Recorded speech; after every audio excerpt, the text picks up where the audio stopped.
Welcome to the Handy Guys, and tonight we're in my utility room checking out my water heater. Paul, how old is this water heater? Well, I don't consider it to be that old. My house is relatively new construction, but now that I think of it, it's the original water heater with the house. It's about 16 years old. Paul, last year mine failed. It was 10 years old and I had tons of water in the basement. All right, so you're right. It's getting on the older side, and there's been some new regulations that have passed just this last May, which means the newer ones that come out have to be bigger and more insulated, and they're more efficient. It may be time to start replacing this before I have a leak or before I start losing money with an inefficient unit.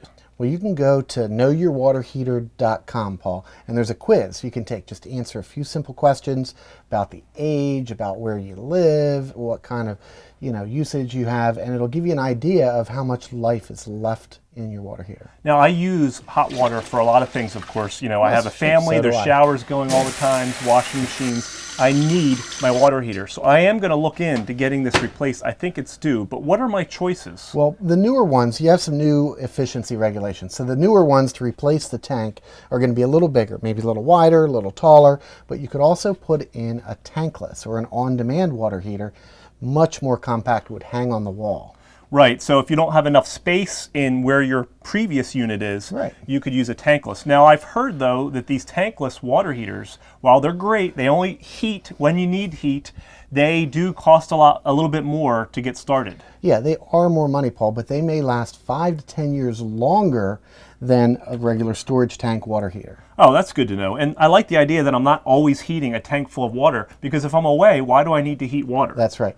And the ones you want to get are the gas ones. They're going to be the most efficient. Well, what if I don't have, say, natural gas running through my neighborhood? Then you get propane, and you can just put a propane tank outside, and it's no problem to keep up with the demand. Well, that's good to know, because I know that electric water tanks can use up to about 1/3 of your monthly electric bill. So if you go to gas, you're going to save a lot of money. That's right. Gas is always the way to go if you can. Okay, so you can go to knowyourwaterheater.com and find out if you need to replace your unit. Thanks, Brian, and thanks for checking out the Handy Guys. Thanks.